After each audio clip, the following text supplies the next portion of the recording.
Hello students, मैं सी अनीश अग्रवाल आपका फिर से एक नए चैप्टर के अंदर स्वागत करता हूं।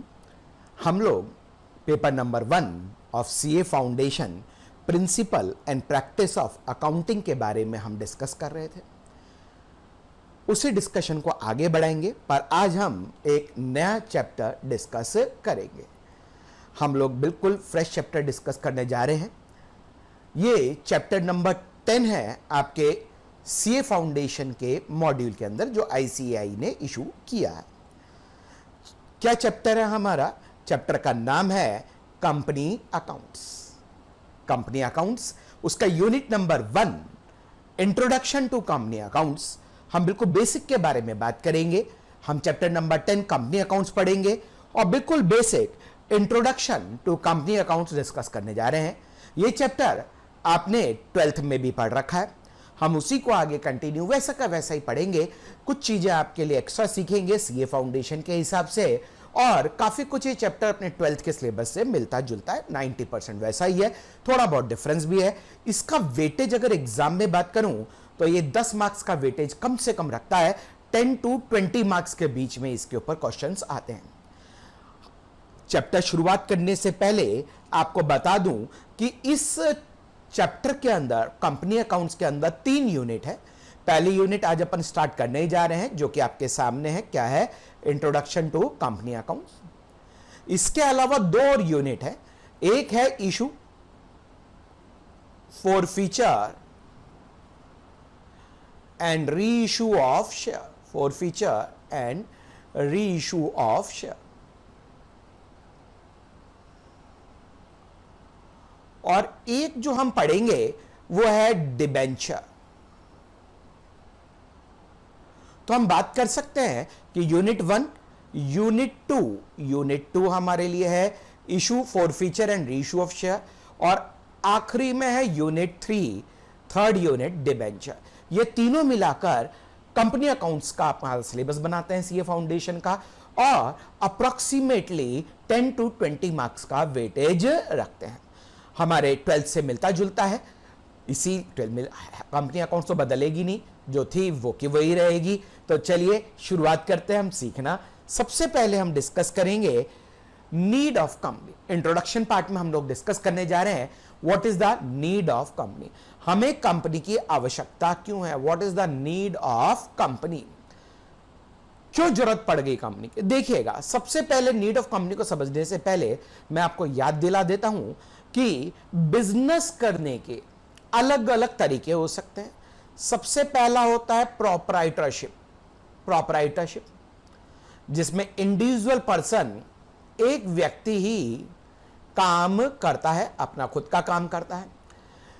पर जब एक व्यक्ति काम करता है तो उसके पास कैपिटल भी लिमिटेड होती है, रिस्क टेकिंग एबिलिटी भी लिमिटेड होती है, मैन पावर और मैनेजमेंट कैपेबिलिटीज भी लिमिटेड होती हैं। तो बिजनेस जैसे से एक्सपेंड करता है, हमारे को ज्यादा कैपिटल की रिक्वायरमेंट होती है, ज्यादा मैन पावर, ज्यादा अच्छे मैनेजमेंट की जरूरत पड़ती है। तो फिर second form of business evolve हुआ, जिसको अपन क्या बोलते हैं? पार्टनरशिप। पर पार्टनरशिप की भी अपनी कुछ लिमिटेशंस हैं।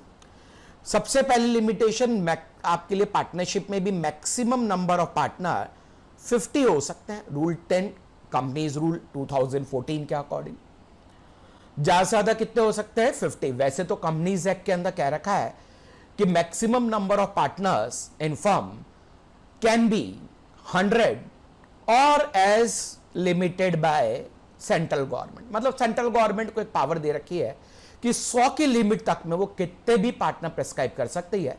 तो सेंट्रल गवर्नमेंट ने रूल 10 ऑफ कंपनीज एक्ट 2014 के through maximum number of partners in firm is limited to 50। 50 तक लिमिट कर दिया। तो 50 तक लिमिट कर दिया तो फिर से हमारे लिए मैक्सिमम पर्सन यहां पे पार्टनर कितने बन सकते हैं? 50 ही बन सकते हैं।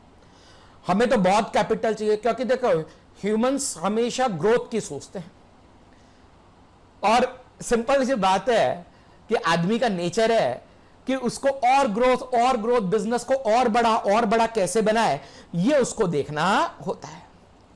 उसकी हमेशा एक दिली इच्छा होती है कि वो बिजनेस को और बड़ा बनाता रहे। ज्यादा एक्सपेंड करता रहे। तो प्रोप्राइटरशिप या इंडिविजुअल फॉर्मेट से वो पार्टनरशिप पे आया। पर पार्टनरशिप से भी आपके लिए, क्योंकि नंबर ऑफ पर्सन यहां भी लिमिट कर दिए कंपनीज एक्ट के थ्रू, पार्टनरशिप एक्ट के थ्रू नहीं हुए, ये किसके थ्रू हुए, कंपनीज एक्ट के थ्रू। तो फिर और कैपिटल की नीड, जब हमारे को बिजनेस को ह्यूज लेवल पे ले जाना होता है, मल्टीनेशनल ले जाना होता है, कैपेबिलिटीज बहुत ज्यादा चाहिए होती है, मैन पावर की रिक्वायरमेंट बहुत ज्यादा होती है, हमारा कॉम्प्लेक्स नेचर हो जाता है, बिजनेस का साइज बहुत बड़ा हो जाता है, तो ऐसे केस के अंदर हम फॉर्म करते हैं कंपनी। क्योंकि कंपनी में नंबर ऑफ मेंबर्स की कोई लिमिटेशन नहीं होती, खासकर पब्लिक कंपनी के अंदर।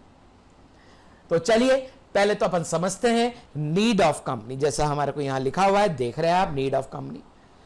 कंपनी की नीड के बारे में बात करें, the never ending human desire to grow and grow further has given rise to expansion of business. ज्यादा से ज्यादा ग्रो करना और काम करना है और ग्रो करना है, हम चाहते हैं ज्यादा।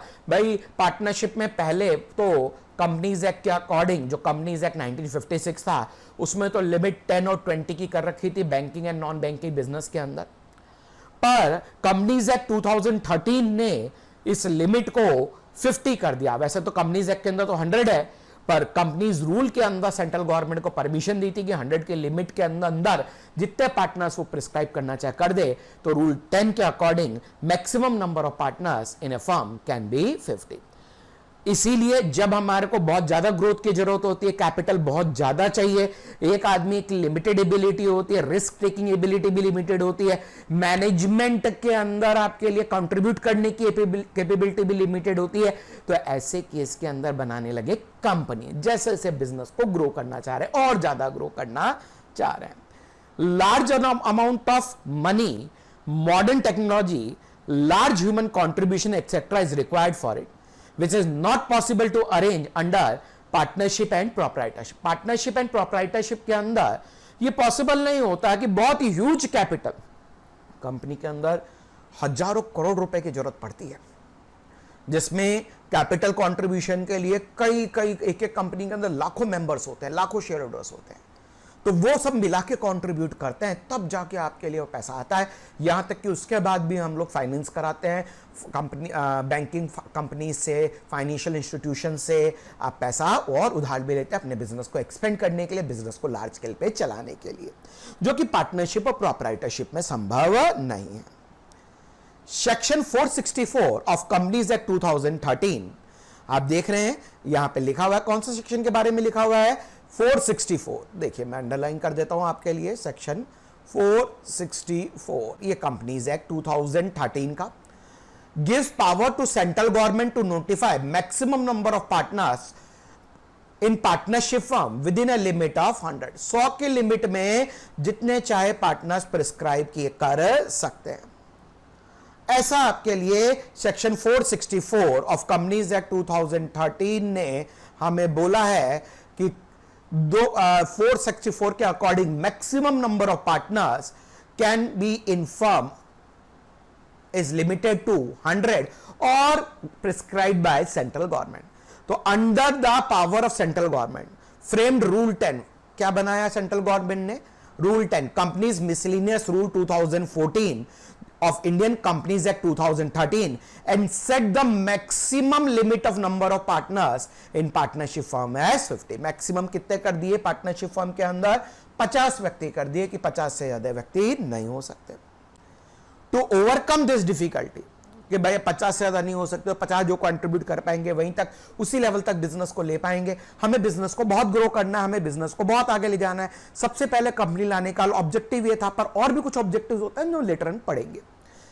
To overcome this difficulty the concept of company और कॉर्पोरेशन केम इनटू एग्जिस्टेंस। तो इन सब चीजों के रिक्वायरमेंट के लिए कैपिटल ज्यादा चाहिए, टेक्नोलॉजी चाहिए, मैनेजमेंट कैपेबिलिटीज चाहिए, बिजनेस को ग्रो करना है, एक्सपेंड करना है, तो कंपनी और कॉर्पोरेशन, हम इंडिया के अंदर नॉर्मली कंपनी ही बोलते हैं, हाँ कुछ कंट्रीज के अंदर, यूएस के अंदर इसको कॉर्पोरेशन है, इनकॉर्पोरेशन आपके लिए बोला जाता है। जैसे मैं आपको बता दूं, क्योंकि आप लोगों ने थोड़ा बहुत तो पढ़ा हुआ है, आप सबको मालूम ही है। इंडिया के अंदर जैसे लिखेंगे तो रिलायंस लिमिटेड, हमारे यहाँ तो कंपनी के पीछे लिमिटेड लगाते हैं या प्राइवेट लिमिटेड लगाते हैं, अगर प्राइवेट लिमिटेड और पब्लिक लिमिटेड और लिमिटेड लगाते हैं। पर अगर आप अमेरिकन कंपनीज देखेंगे तो उनके पीछे INC इनकॉर्पोरेशन, ये बताते हैं कि इनकॉर्पोरेटेड है। आप गूगल INC डॉट ऐसे देखेंगे, एप्पल INC, तो वहां पे कंपनीज के पीछे क्या लिखते हैं, यूएस के अंदर, अमेरिका के अंदर incorporation, INC incorporation, incorporated body है। तो चलिए आगे बात करते हैं, meaning and definition of company. देखिए मीनिंग और डेफिनेशन समझते हैं कंपनी का। सबसे पहले अपन देख रहे हैं कि कंपनी वर्ड आया कहां से। कंपनी वर्ड आपके लिए लैटिन वर्ड से डिराइव हुआ है। कहां से डिराइव हुआ है, लैटिन वर्ड से डिराइव हुआ है। आप देखेंगे इंग्लिश के अंदर बहुत सारे वर्ड्स ऐसे हैं, टेक्निकल वर्ड्स ऐसे हैं जो लैटिन से डिराइव हुए हैं, वैसे ही कंपनी भी लैटिन से डिराइव हुआ है। दो वर्ड से मिलके, लैटिन के दो वर्ड से मिलके डिराइव हुआ है। कौन कौन से दो वर्ड, कम और पेनी और पेनीज। कम का मतलब होता है टुगेदर, साथ में आना। कम का मतलब क्या होता है, एक साथ आना, यानी कमिंग टुगेदर, विद और टुगेदर, जैसा कि आप देख रहे हैं। और पेनी और पेनीज का मतलब होता है ब्रेड। तो इसका मतलब कंपनी का लैटिन में अगर मतलब समझें तो इसका मतलब है कमिंग टुगेदर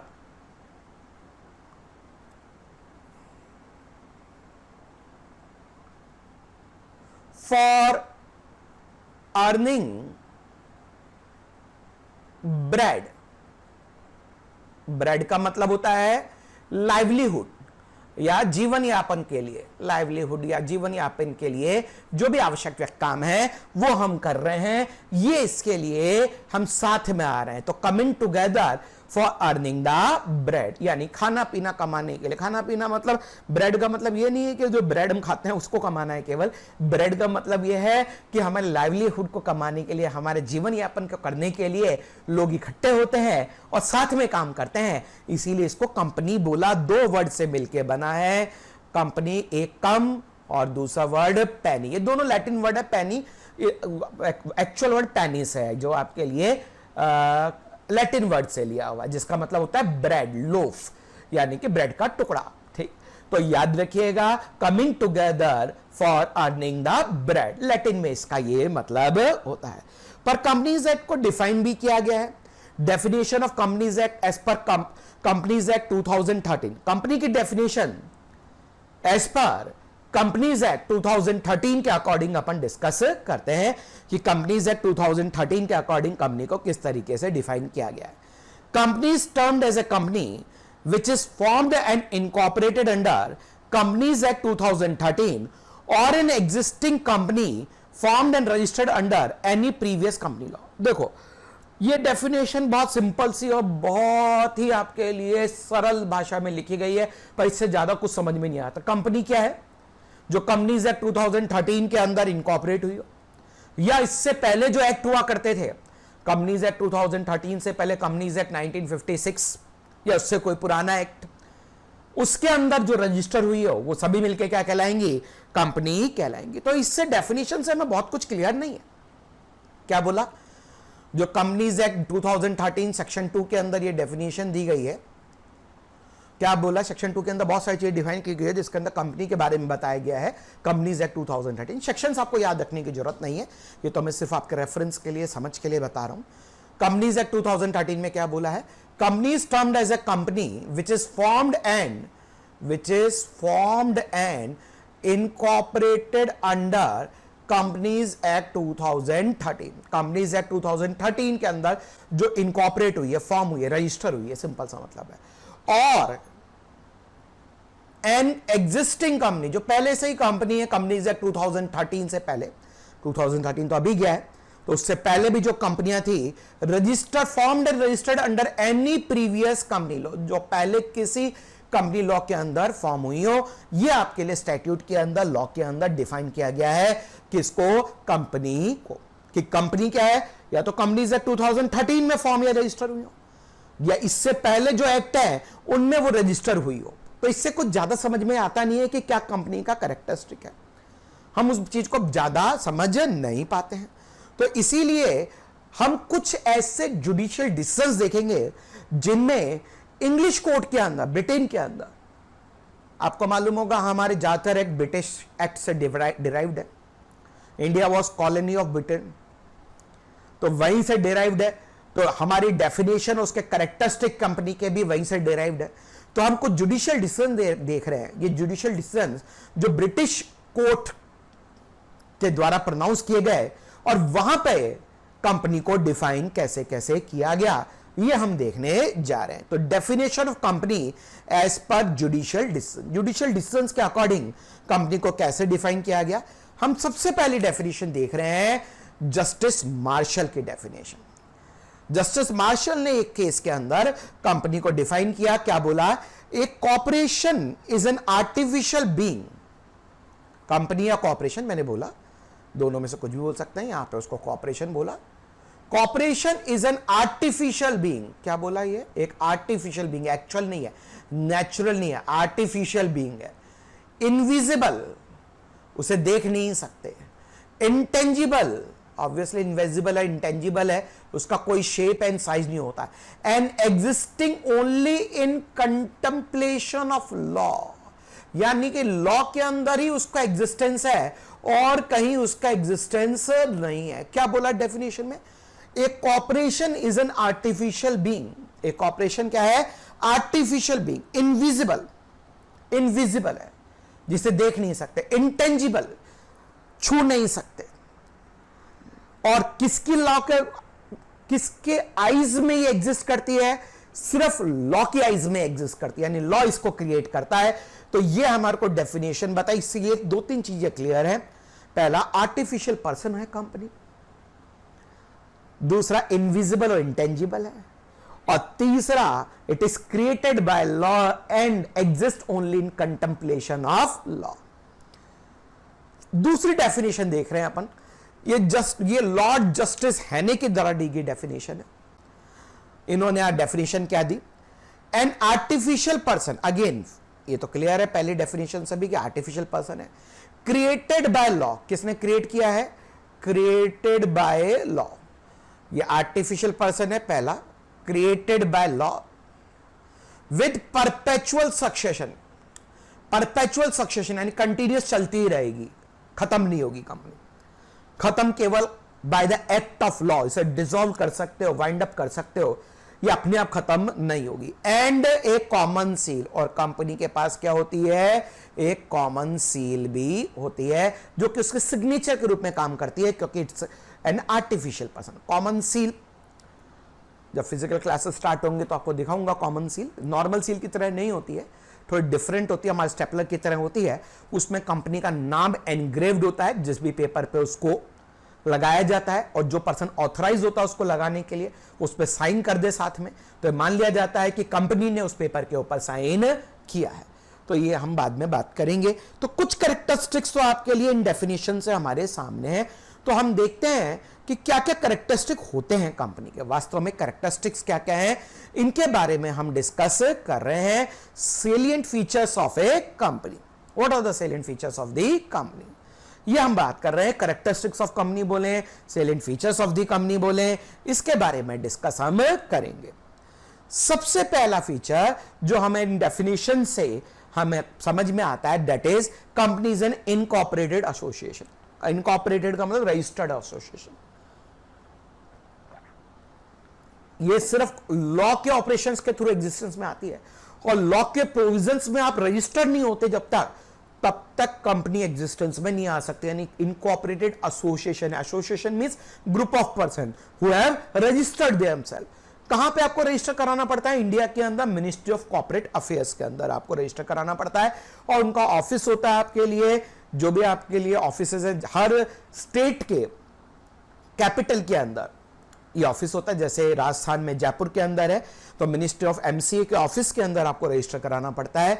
एक company comes into existence through operation of law. Company existence में किसके थ्रू आती है, ऑपरेशन ऑफ लॉ के थ्रू आती है। Without registration under companies act no company can come into existence.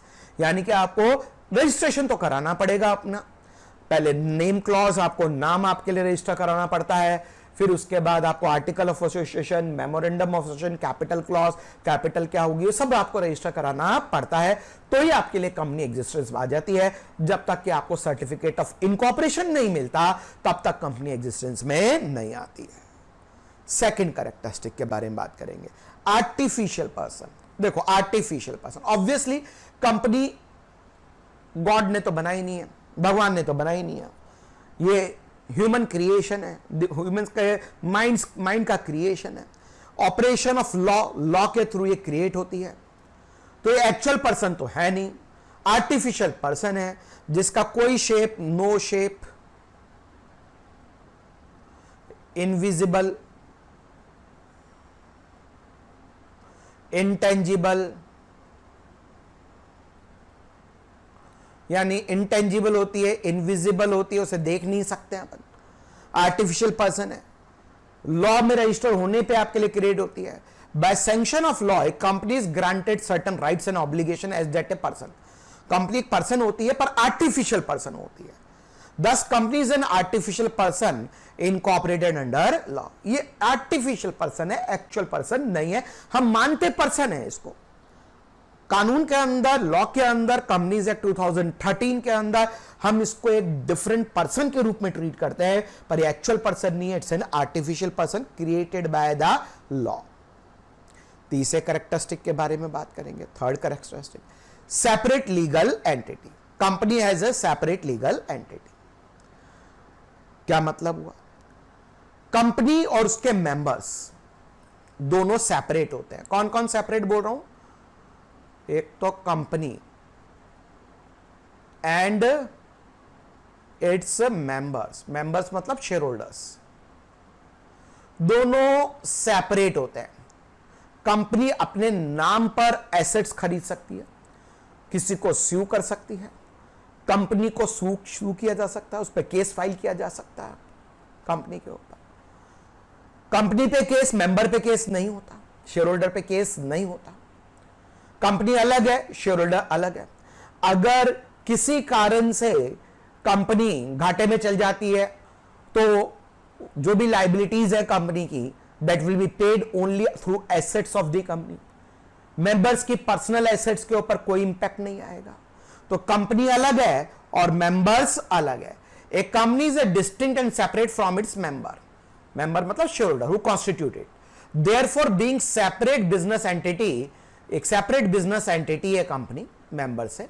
एक company can contract, company contract में enter हो सकती है, सू कर सकती है, एंड बी स्यूड, उस पर कोई केस कर सकता है in its incorporated name and capacity. तो अपने इनकॉर्पोरेटेड नेम और कैपेसिटी के अंदर वो ये सब काम कर सकती है। आगे देखेंगे नेक्स्ट, परपेचुअल एग्जिस्टेंस। कंपनी का परपेचुअल एग्जिस्टेंस यानी कंटिन्यूअस चलती है। परपेचुअल का मतलब क्या होता है? कंटिन्यूअस, लगातार कंपनी कंटिन्यूअस बेसिस पे चलती है। कंपनी विल कंटिन्यूअस बेसिस पे आपके लिए चलती रहेगी। देखो इसके लिए बहुत ही एक अच्छा एग्जांपल दिया था लॉर्ड मार्शल ने अपने एक जजमेंट के अंदर, कि कंपनी के सारे मेंबर्स, सारे एम्प्लॉइज, रिलेटेड जितने भी लोग हैं कंपनी के, सारे वेंडर्स, डेटर्स, क्रेडिटर्स एक मीटिंग के अंदर हैं, और उस मीटिंग के ऊपर हमने एक बम ड्रॉप कर दिया और सब मर गए, तो भी कंपनी खत्म नहीं होगी। उसके shares will be transferred to their legal heirs and company will continue. तो कंपनी को आप जैसे बोलते हैं ना, किसी अस्त्र शस्त्र से नहीं मार सकते, वैसे ही कंपनी है। जैसे आप देखते हैं कि पौराणिक कथाओं के अंदर बताते हैं कि राक्षस है, उसको किसी भी अस्त्र से शस्त्र से नहीं मारा जा सकता, वैसे ही कंपनी को भी किसी अस्त्र और शस्त्र से मारा नहीं जा सकता, यानी कि वो किसी भी तरह खत्म नहीं हो सकती। सिर्फ एक ही तरीका है कंपनी को खत्म करने के लिए, it comes into existence through operation of law and can comes into and bye operation of law. इसको डिसॉल्व करके वाइंड अप किया जा सकता है, और कोई तरीका नहीं हो सकता। डी रजिस्ट्रेशन यानी कि उसका रजिस्ट्रेशन खत्म कर देते हैं तो ही कंपनी आपके लिए खत्म होती है। तो परपेचुअल एग्जिस्टेंस क्या बोलता है? Company is an artificial person, has a separate legal entity, हमने पहले ही बात करी। हेंस डेथ, इंसॉल्वेंसी और रिटायरमेंट, मेंबर्स के रिटायर हो जाए, मेंबर डेथ हो जाए, इंसॉल्वेंट हो जाए, उससे कंपनी पे कोई फर्क नहीं पड़ता। कंपनी के शेयर ट्रांसफर हो जाएंगे, the share of company being transferable, members may change during the lifetime of the company, however that does not change the status of the company। Company का स्टेटस नहीं बदलता, मेंबर चाहे आए चाहे जाएं, उससे कोई company goes for ever and continue to exist till it is wound up and dissolve, जब तक कि वो वाउंड अप या डिसॉल्व नहीं होती। मैंने बताया कंपनी आपके लिए एग्जिस्टेंस में कैसे आई है, बाय ऑपरेशन ऑफ लॉ, और खत्म भी कैसे हो सकती है, लॉ के थ्रू, क्योंकि वाइंडिंग अप का ऑर्डर कोर्ट से लेना पड़ता है आपको, या मिनिस्ट्री ऑफ कॉर्पोरेट अफेयर्स से आपके लिए वॉलंटरी वाइंड अप भी कराया जाता है, तो वो भी करा सकते हैं, डिसॉल्व करा सकते हैं। तो वो आपके लिए तभी हो सकता है कि जब लॉ के थ्रू आया, तो खत्म भी किसके थ्रू हो सकती है कंपनी, लॉ के थ्रू ही हो सकती है। नेक्स्ट हम लोग डिस्कस करने जा रहे हैं पांचवा पॉइंट, कंपनी की पांचवी कैरेक्टरिस्टिक के बारे में, कॉमन सील। जैसा कि मैंने बताया, वैसे यहां पे एक सील का मैंने आपको फोटो लगाया, पर सील का ऐसा स्ट्रक्चर नहीं होता। कॉमन सील, जो कॉमन सील मतलब जो हम लोग लाइफ में यूज करते हैं जगह जगह, उस तरह की सील बनाई है, पर एक्चुअल में इसकी सील थोड़ी डिफरेंट होती है, जिसमें कंपनी का नेम एनग्रेव्ड होता है, और उसको बहुत जोर से प्रेशर पे लगाते हैं पेपर के ऊपर, तो आपके लिए उस पर भी नाम उभर कर आ जाता है। Common seal is nothing but it's a signature of person. देखो आर्टिफिशियल पर्सन है, एक्चुअल सिग्नेचर तो हो नहीं सकते कंपनी के, कोई कंपनी आपके लिए खुद तो साइन कर नहीं सकती, तो उसकी एक सील बनाई जाती है जिसमें उसका नाम एनग्रेव्ड होता है, और साथ में उसका CIN number, company identification number engraved होता है। वो आप किसी भी पेपर के ऊपर लगाते हैं, तो वही पर्सन जो उसके लिए ऑथराइज्ड है वही लगाता है, तो उस पर साइन भी करता है कि मेरे सामने और कंसेंसस से आपके लिए इस पेपर पे ये सील लगाई गई है। ऐसा नहीं किसी को मिल गई हो जगह जगह वो सील लगाता फिर रहा है, तो मान लेंगे कंपनी ने उस पेपर पे साइन किया है। जो पर्सन ऑथराइज्ड है, जनरली बोर्ड ऑफ डायरेक्टर्स के मेंबर्स इसमें ऑथराइज्ड होते हैं, तो वो साथ में साइन करते हैं कि भाई हमारे प्रेजेंस में, हमारे कंसेंसस से ये सील लगाई गई है, तो ही माना जाता है कि उस पेपर पे सील लगाई गई है। कॉमन सील की इंपॉर्टेंस अभी कंपनी से 2013 में थोड़ी कम कर दी गई है। कॉमन सील की बजाय अगर 2 डायरेक्टर किसी भी पेपर पे साइन कर दें, या एक डायरेक्टर या एक कंपनी सेक्रेटरी, कंपनी का जो कंपनी सेक्रेटरी है और एक डायरेक्टर दोनों मिलकर साइन कर दें, तो भी मान लिया जाता है कि उस पेपर पे कंपनी ने साइन किया है। क्या company is not a natural person, natural person तो है नहीं, therefore it can not sign, खुद तो साइन कर नहीं सकती the documents in the manner as natural person would do. जैसे नेचुरल पर्सन साइन करता है वैसे कंपनी तो साइन कर नहीं सकती। कॉमन सील बनाई जाती है, इसीलिए common seal is the official signature of the company, the company name is engraved on the seal, उस पर एनग्रेव्ड खुदा रहता है, उसके ऊपर उभरा हुआ रहता है। The common seal is affixed on all document by person authorized to do so, जिसको आपके लिए ऑथराइज किया जाता है वही पर्सन आपके लिए कॉमन सील पेपर के ऊपर लगा सकता है, डॉक्यूमेंट्स के ऊपर लगा सकता है। Who in turn put his signature for behalf of the company, और साथ में अपना खुद का सिग्नेचर भी करता है कि भाई मैं कंपनी के बिहाफ पे एक कॉमन सील लगा रहा हूं, और ये हमारे प्रेजेंस और कंसेंसस से लगाई जा रही है। तो याद रखिएगा। पर अब क्या कर दिया कंपनीज एक्ट 2013 के अंदर, 2 डायरेक्टर भी अगर किसी पेपर पे साइन कर देते हैं, तो मान लेते हैं कंपनी ने उस पेपर पे साइन किया है, या एक डायरेक्टर और एक जो कंपनी सेक्रेटरी होता है वो आपके लिए अगर साइन कर दे, तो भी मान लिया जाता है कि उस पेपर पे कंपनी ने साइन किया है। 6 characteristic, limited liability, most important characteristic जिसकी वजह से कंपनी फॉर्म करते हैं आजकल लोग बात। आप देखेंगे आजकल छोटे छोटे बिजनेसेस के लिए भी कंपनी बना लेते हैं, कारण limited liability. The liability of the members of the company is limited up to the unpaid amount on share. पहले सिंपल भाषा में समझते हैं, सरल भाषा में हम समझते हैं। कंपनी के मेंबर्स यानी शेयर होल्डर्स, शेयर की एक फेस वैल्यू होती है, इशू प्राइस होता है, जितने पे उसको इशू किया गया। मान लो 100 रुपए का शेयर 120 में इशू किया, मेंबर ने अभी तक 120 में से 80 रुपए दे दिए, सिर्फ 40 रुपए अभी तक नहीं दिए, तो मेंबर की लायबिलिटी केवल वो 40 रुपए देने की है पर शेयर के ऊपर, जितने शेयर उसने ले रखे हैं उसके हिसाब से। उसके ऊपर कंपनी पे कोई भी लायबिलिटी है वो मेंबर की लायबिलिटी नहीं आएगी। ऐसे केस में कई बच्चों का सवाल आता है कि सर जो मेंबर्स के लायबिलिटी उन्होंने चुका दिया, वो जो अनपेड अमाउंट था शेयर के ऊपर, फिर भी कंपनी अपनी लायबिलिटीज पूरी तरह नहीं दे पाई, जो आउटसाइडर से जिनसे अपन ने कोई पैसा उधार ले रखा था उनको नहीं चुका पाया, तो कंपनी को इंसॉल्वेंट घोषित कर दिया जाता है, वाइंड अप कर दिया जाता है। ऐसे केस के अंदर जो जिसने भी पैसा उधार दे रखा होता है कंपनी को उसको थोड़ा बहुत नुकसान होता है। जैसे आप आजकल केसेस भी सुन रहे होंगे, बहुत वाइंडिंग कब के केसेस आ रहे हैं, बहुत सारे इंसॉल्वेंसी के केसेस आ रहे हैं। The liability of member of company में भी लिमिटेड बाय शेयर और गारंटी। अच्छा, ये जो लाइबिलिटी होती है कंपनी की वो लिमिटेड बाय शेयर हो सकती है, या लिमिटेड बाय गारंटी हो सकती है। दो तरीके से हो सकता है। लिमिटेड बाय शेयर, जिसमें कंपनी शेयर इशू करती है, आपको शेयर सर्टिफिकेट मिलता है। आजकल फिजिकल फॉर्म में तो मिलता नहीं, डीमेट फॉर्म में मिलता है। जितने शेयर आपने परचेज किए उस पर जितना पैसा चुका दिया वो ठीक, जितना पैसा अनपेड है वहां तक की लायबिलिटी आपकी लिमिटेड रहती है। अगर कंपनी लिमिटेड बाय गारंटी है, हाँ, लिमिटेड बाय गारंटी में नॉर्मली क्या होता है, कुछ ऐसी कंपनीज होती हैं जहां पे कैपिटल की रिक्वायरमेंट नहीं होती है या कैपिटल की रिक्वायरमेंट बहुत कम होती है, तो ऐसे में आपके लिए शेयर्स इशू ना करते हुए सिर्फ जो पर्सन मेंबर बनना चाहते हैं वो गारंटी अंडरटेक कर लेते हैं मेमोरेंडम के अंदर, और वहां पे लिख देते हैं कि हमारी गारंटी है कि कंपनी के ऊपर कोई भी लायबिलिटी आएगी तो हम 1 लाख रुपए तक कंट्रीब्यूट करेंगे। तो जितनी गारंटी उन्होंने दे रखी है वहां तक की लायबिलिटी उनकी लिमिटेड है। कंपनी पे कितने की भी लायबिलिटी है, जितनी गारंटी एक मेंबर ने दे रखी है लिमिटेड बाय गारंटी कंपनी के अंदर, वहां तक उसकी लायबिलिटी क्या हो जाएगी, लिमिटेड हो जाएगी। In case of company limited by share, the member liability is limited to the amount unpaid on share. If share are fully paid up, he has no further liability. अगर पूरा पे कर दिया शेयर के ऊपर तो ऐसे में शेयर होल्डर की लायबिलिटी कुछ भी नहीं है। In case of company limited by guarantee, guarantee से लिमिट, गारंटी के द्वारा लिमिटेड होती है। ऐसे कौन सी कंपनीज होती हैं? जनरली आर्ट, साइंस, कल्चर को प्रमोट करने की जो कंपनीज होती हैं वो लिमिटेड बाय गारंटी भी हो सकती है, जिसमें मेंबर्स आपके लिए लायबिलिटी लेते हैं कि भाई हम लोग इतना पैसा कंट्रीब्यूट करेंगे, गारंटी लेते हैं कि इतना पैसा कंट्रीब्यूट करेंगे when ever any liability arises in respect of company. तो वो गारंटी आपके लिए अमाउंट तक वो लायबल रहते हैं, अमाउंट जितना उन्होंने गारंटी किया। एक सवाल आता है कई बार बच्चों के मन में, कई बार सुनते भी होंगे, क्या अनलिमिटेड लायबिलिटी कंपनी हो सकती है? आंसर है यस। रेयर केस के अंदर कंपनी अनलिमिटेड लायबिलिटी की भी बनाई जा सकती है।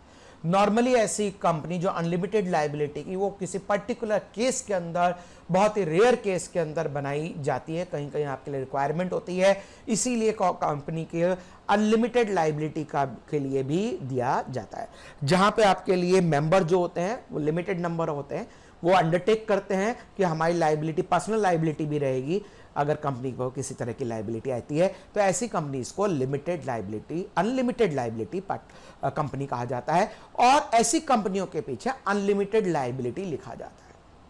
ठीक है, तो ध्यान में रखिएगा, पर बहुत ही रेयर होता है, ऐसा कोई नहीं बनाता, क्योंकि मेन पर्पस ही क्या होता है कंपनी बनाने का, लिमिटेड लायबिलिटी, इसीलिए हम लिमिटेड लायबिलिटी कंपनी ही फॉर्म करते हैं। नेक्स्ट कैरेक्टरिस्टिक के बारे में बात करेंगे, distinction between ownership and management. There is a distinction between ownership and management. देखो भाई, कंपनी के ओनर्स कौन होते हैं? कंपनी के ओनर्स होते हैं शेयर होल्डर्स।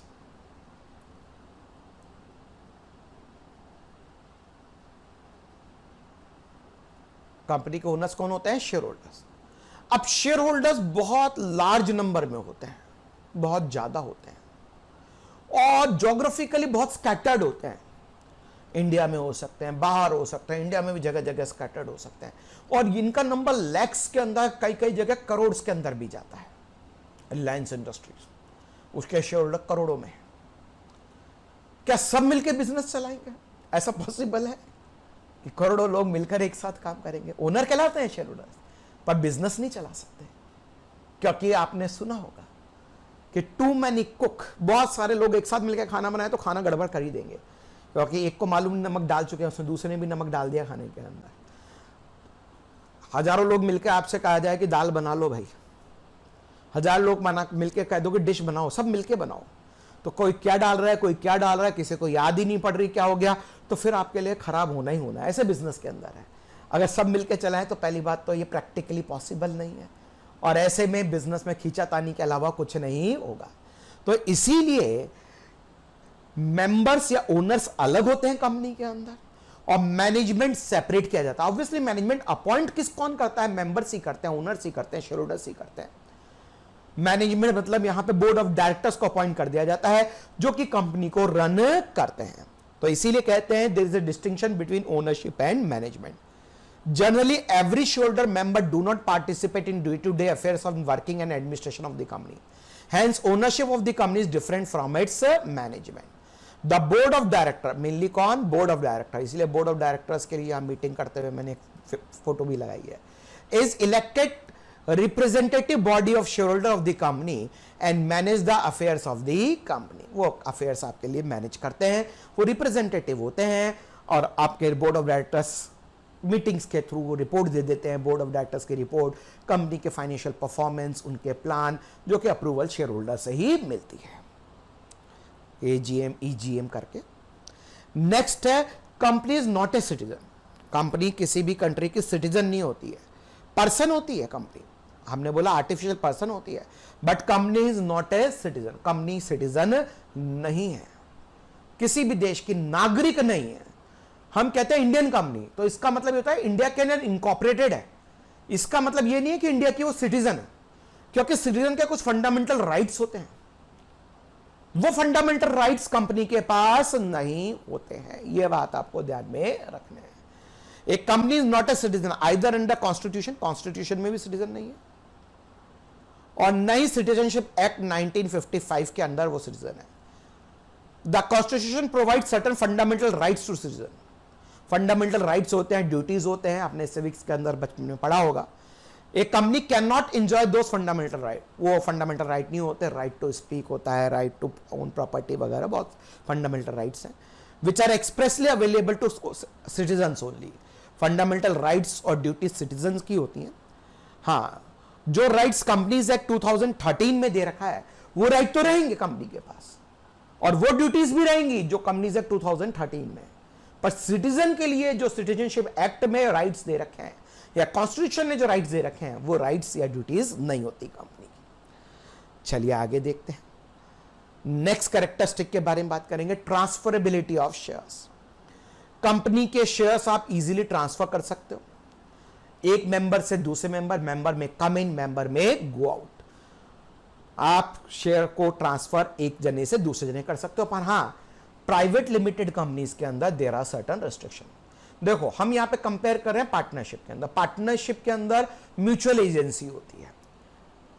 म्यूचुअल एजेंसी, हर पार्टनर एजेंट भी है और साथ में प्रिंसिपल भी, इसी को म्यूचुअल एजेंसी बोलते हैं।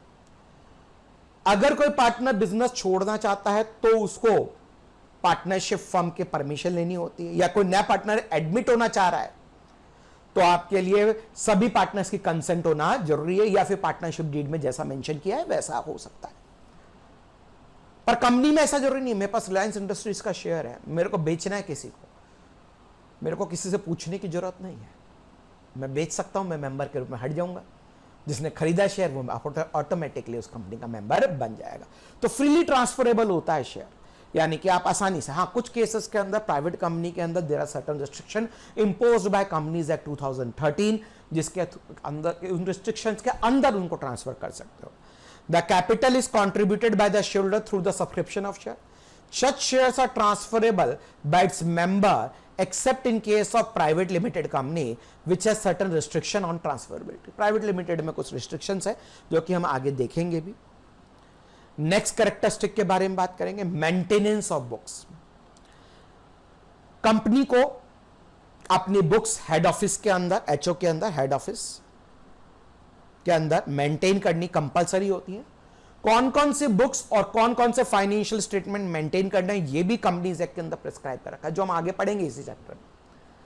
कौन कौन से फाइनेंशियल स्टेटमेंट कंपनी को बनाने जरूरी होते हैं। ये जो बुक्स ऑफ अकाउंट्स कंपनी को मेंटेन करने होते हैं अक्रूवल बेसिस पे, अक्रूवल या मर्केंटाइल बेसिस जिसे बोलते हैं, मर्केंटाइल बेसिस पे मेंटेन करना होता है, अक्रूवल बेसिस पे। यानी अक्रूवल कॉन्सेप्ट आप सबने पढ़ा हुआ है, हम पढ़ेंगे भी बाद में। अक्रूवल कॉन्सेप्ट का मतलब आप जानते हैं कि expenses are recorded when they are incurred and not when the cash is paid, and income is recorded when it is earned, not when actual cash is received. तो अक्रूवल बेसिस पे आपको books of accounts maintain करनी होती है। Books of accounts maintain करने के दो तरीके हो सकते हैं, अक्रूवल या कैश बेसिस। हम यहां पे अक्रूवल बेसिस पे बुक्स ऑफ अकाउंट्स को मेंटेन करेंगे, ये हमें ध्यान में रखना है। 11th पीरियडिक ऑडिट, हमें कंपनी की ऑडिट कराना कंपलसरी होता है।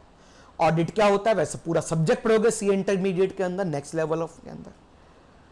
अभी सिंपल सी बात बता देता हूं, ऑडिट का मतलब checking of books of accounts by chartered accountant to express opinion on such books of accounts whether they are represent a true and fair view, ये बताने के लिए कि वो true and fair view represent करती है या नहीं करती है, ये बताने के लिए, यानी सिंपल चेक करने के लिए बुक्स ऑफ अकाउंट्स को हम ऑडिट कराते हैं। कंपनी को कंपल्सरी रूप से ऑडिट कराना पड़ता है पीरियडिकली एवरी ईयर।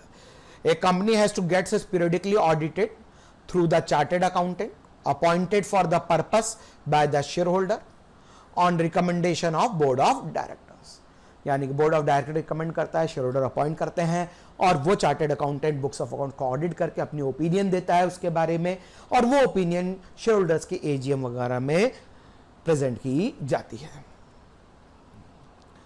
और लास्ट कैरेक्टरिस्टिक के बारे में बात करेंगे, right to access information. Every member of company has right to access certain information. वो बुक्स ऑफ अकाउंट को इंस्पेक्ट कर सकता है, उनकी कॉपीज डिमांड कर सकता है, उसको पीरियडिकली आपके लिए फाइनेंशियल रिजल्ट भेजे भी जाते हैं ई फॉर्म के अंदर या फिजिकल फॉर्म के अंदर।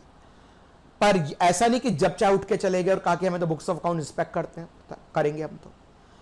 मेंबर्स इंस्पेक्ट कर सकते हैं books of accounts when they are open for inspection. Company के जब फाइनेंशियल स्टेटमेंट अप्रूव हो जाते हैं उसके बाद बुक्स ऑफ अकाउंट्स ओपन किए जाते हैं for inspection of the members. Members आके उन्हें देख सकते हैं, कॉपीज ले सकते हैं, उनको चेक कर सकते हैं ड्यूरिंग बिजनेस आवर्स। तो right to access information, the right of shareholder of company to inspect book of accounts with exception of books open for inspection, जब ओपन होंगी इंस्पेक्शन के लिए under the statute is governed by the article of association. The shareholder have right to seek the information from directors for participating meetings में participate करके director से कोई information चाहिए तो वो भी ले सकते हैं थ्रू पीरियडिक रिपोर्ट्स के थ्रू। तो ये हमारे लिए मेजर कैरेक्टरिस्टिक्स हो गए कंपनी के अंदर। तो आज का लेक्चर हम यहीं खत्म करते हैं। अगले लेक्चर के अंदर हम लोग टाइप्स ऑफ कंपनीज के बारे में बात करेंगे, बुक्स ऑफ अकाउंट्स कौन कौन से मेंटेन करनी होती है, फाइनेंशियल स्टेटमेंट क्या क्या प्रिपेयर करने पड़ते हैं, ये सब डिस्कस करेंगे नेक्स्ट लेक्चर के अंदर। तो आज हम यहीं खत्म करते हैं। तो हमारा लेक्चर 1 कंपनी अकाउंट्स का आज खत्म हो गया। Thank you.